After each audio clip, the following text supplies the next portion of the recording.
Assalamualaikum warahmatullahi wabarakatuh. Kami dari kelompok 2 ingin mempresentasikan mengenai ekowisata di Taman Wisata Alam Mangrove Pantai Indah Kapuk yang beranggotakan Khairiyah, Nilam Sukma, Salsabila Safa, saya sendiri Suci Ramadanti, Veronica Agustin Saputra, dan Wulan. Kami di sini akan membahas mengenai profil, lalu dampak, analisa SWOT, dan matriks serta saran. Selanjutnya yaitu kita akan membahas mengenai profil Taman Wisata Alam Mangrove Pantai Indah Kapuk. Profil Taman Wisata Alam Mangrove. Kawasan ekowisata mangrove di Pantai Indah Kapuk ini merupakan tempat wisata di Jakarta yang dikelola oleh Dinas Kehutanan.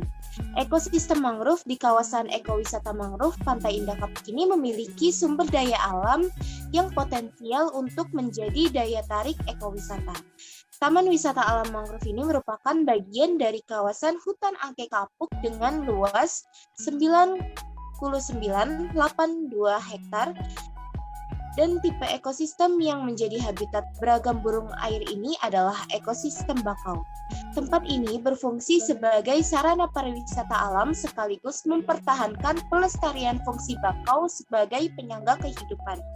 Kawasan ini terletak pada dataran rendah atau mendekati pantai dengan profil tanah datar ketinggian 0 sampai 2 meter di atas permukaan laut. Jenis tanah aluvial kalabu tua dengan tekstur lempung liat berdebu. Keadaan kawasan di Taman Wisata Alam Mangrove. Yang pertama yaitu kondisi hidrologi kawasan dipengaruhi oleh keadaan tambak, sungai, dan pasang surut dengan keadaan air yang berkadar garam 20-40%, sehingga keperluan air tawar didatangkan dari perkampungan sebelah selatan atau PDAM DKI Jakarta. Beberapa sungai kecil di dalam kawasan hanya merupakan kanal dan saluran air yang menghubung. Yang kedua yaitu terdapat jenis flora dan fauna yang tersebar di kawasan.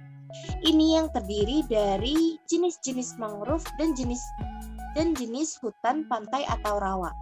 Beberapa jenis mangrove yang mendominasi kawasan ini antara lain yaitu bidara atau Soneratia caeolaris, warakas atau Acrosticum aerium, api-api atau Avicennia marina. Jenis-jenis fauna yang mendominasi umumnya adalah jenis-jenis burung, marandai, dan hampir seluruhnya merupakan satwa yang dilindungi. Selanjutnya akan dibahas oleh Saudari Nilam. Terima kasih. Kedua, ada dampak adanya kegiatan ekowisata Taman Wisata Alam Mangrove Pantai Indah Kapuk. Dampak ekowisata di Taman Wisata Alam Mangrove Pantai Indah Kapuk. Kementerian Lingkungan Hidup dan Kehutanan atau KLHK dan Kementerian Pariwisata memiliki kesepakatan dalam mengembangkan pariwisata alam di kawasan tersebut. Direktur Jenderal Konservasi Sumber Daya Alam dan Ekosistem menyatakan bahwa pemerintah akan meningkatkan wisatawan ke kawasan konservasi, mengingat banyaknya jumlah wisatawan domestik yang berkunjung ke objek wisata konservasi per tahunnya yang mencapai 4 juta wisatawan, termasuk 300.000 wisatawan mancanegara. Ganida 2016. Dampak positif dari kawasan ekowisata mangrove Pantai Indah Kapuk memiliki peluang karena banyak sekali nilai ekonomis yang tersembunyi.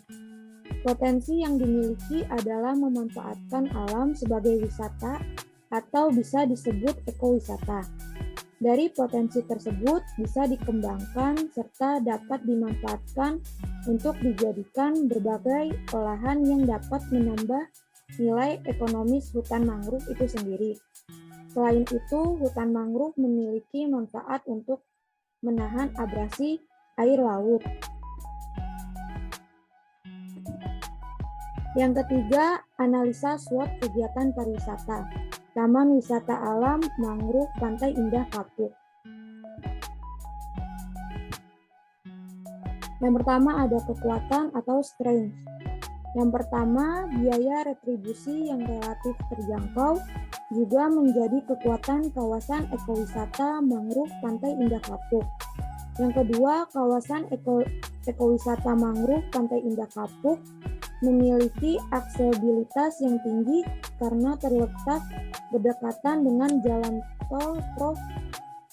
Setiatmo.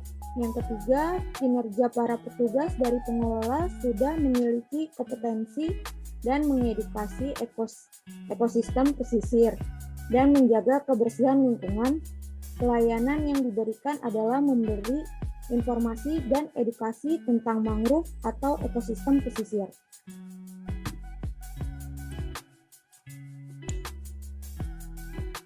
Yang kedua ada kelemahan atau weakness. Yang pertama, populasi monyet ekor panjang atau makaka fascicularis yang sudah bertambah banyak menjadi kendala karena kerap mengganggu pengunjung, menghambat pertumbuhan mangrove, serta seringkali mengacak-ngacak sampah dari dalam tong sampah. Yang kedua, pemanfaatan taman kayu belum memadai, sehingga belum dapat menunjang kegiatan pengunjung. Danau yang berada di dalam lokasi wisata juga belum dapat dimanfaatkan, terbentur dengan perizinan pihak pengembang kompleks bernama Kompleks Perumahan Mayang Permai Pinisi Indah. Yang ketiga, jumlah gazebo belum memadai untuk mengantisipasi tempat berteduh ketika musim hujan tiba. Jumlah kamar mandi juga masih menjadi kendala, menyebabkan pengembangan fasilitas belum optimal.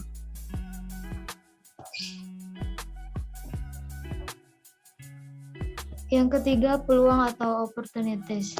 Yang pertama, pengelola beserta organisasi yang aktif melakukan konservasi memanfaatkan sampah plastik untuk daur ulang menjadi wadah atau pot bibit mangrove, sehingga kawasan ekowisata mangrove Pantai Indah Kapuk dapat menjadi bagian dari pariwisata berkelanjutan atau sustainable tourism.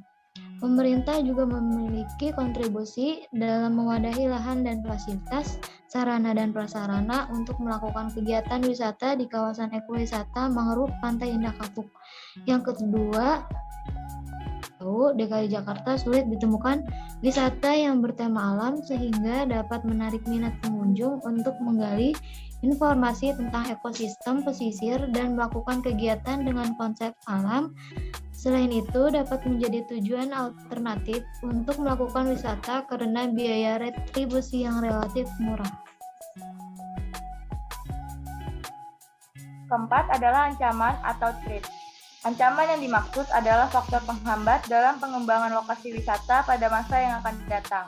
Mengenai ancaman kawasan ekowisata Mangrove Pantai Indah Kapuk, yaitu penurunan atau degradasi permukaan tanah yang terjadi setiap tahun di DKI Jakarta, khususnya pada bagian utara. Salah satu penanggulangan yang dapat dilakukan adalah dengan cara melakukan konservasi atau penanaman bibit mangrove untuk mencegah abrasi air laut. Lalu ancaman selanjutnya adalah ketersediaan air yang membasahi dan menggenangi habitat mangrove di kawasan ekowisata Mangrove Pantai Indah Kapuk. Saat cuaca ekstrim, khususnya pada musim panas, menyebabkan kekeringan yang melanda vegetasi mangrove, sehingga suplai air tidak stabil. Mesin pompa air yang belum memadai menyebabkan pengairan masih menjadi kendala keberlangsungan hidup mangrove itu sendiri. Keberadaan wisata sejenis yang terletak berdekatan dengan kawasan wisata ekowisata Mangrove Pantai Indah Kapuk dapat juga menjadi sebuah ancaman. Untuk materi keempat mengenai matriks SWOT dan sarana Taman Wisata Alam Mangrove Pantai Indah Kapuk. Dapat dilihat dari matriks SWOT ini, strengths-nya itu adalah hutan mangrove dapat dimanfaatkan sebagai wisata alam atau ekowisata. Lalu untuk weakness-nya, pembangunan spot-spot wisata itu belum optimal. Untuk opportunities, memanfaatkan keindahan ekosistem pesisir sebagai kegiatan pemotretan, syuting, dan prewedding. Untuk strategi, yaitu memanfaatkan wisata alam atau ekowisata untuk kegiatan dengan kebutuhan produksi yang berkaitan dengan alam seperti pemotretan, syuting, dan lainnya.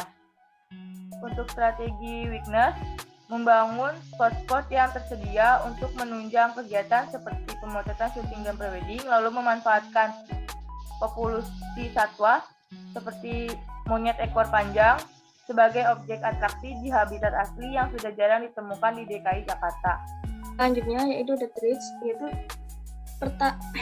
pertama, degradasi permukaan tanah yang terjadi setiap tahun di DKI Jakarta. Kedua, ketersediaan air di lahan basah yang tersedia saat musim panas. Pengairan belum stabil karena mesin pompa air belum memadai. Keberadaan wisata sejenis yang terletak berdekatan dengan lokasi wisata. Untuk strateginya yaitu mempertahankan dan memperbanyak kegiatan penanaman mangrove untuk mengatasi agresi air laut, memperbaiki sistem pengairan saat cuaca ekstrim sebagai penyimbang lingkungan, meningkatkan kinerja pengelolaan dalam mengatasi sistem pengairan agar ketersediaan air stabil, meningkatkan inovasi kegiatan konservasi sebagai bentuk daya saing dengan wisata sejenis, mengoptimalkan kearifan lokal khas budaya Betawi sehingga membedakan dengan wisata sejenis.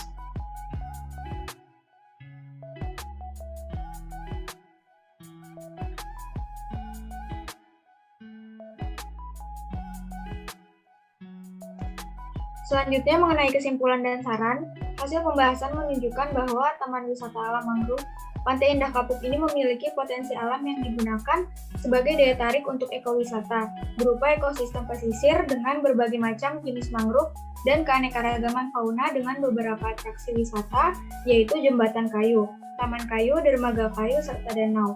Terdapat fasilitas berupa pos pengelola, pos keamanan, ruang tamu, kamar mandi, musola, pendopo atau gazebo, dan terdapat papan pemberitahuan atau himbauan. Memiliki kearifan lokal berupa patung ondel-ondel sebagai patung selamat datang, kegiatan edukasi berupa pengetahuan ekosistem pesisir dan bird watching, serta kegiatan konservasi berupa penanaman bibit mangrove, serta terdapat jalur kompleks atau jalur setapak dan jalur kontrol mangrove. Potensi tersebut dapat menjadi daya tarik dalam pengembangan Taman Wisata Alam Mangrove Pantai Indah Kapuk.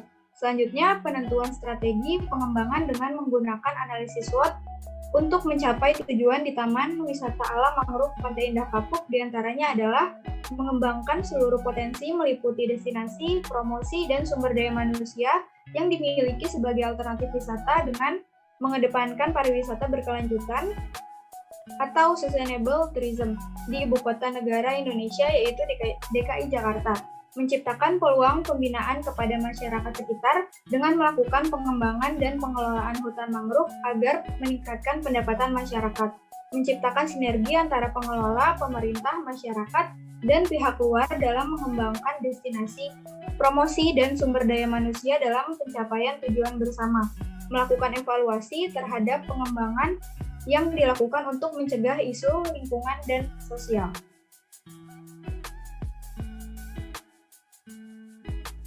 Sekian ekowisata di Taman Wisata Alam Mangrove Pantai Indah Kapuk yang sudah kami presentasikan. Wassalamualaikum warahmatullahi wabarakatuh.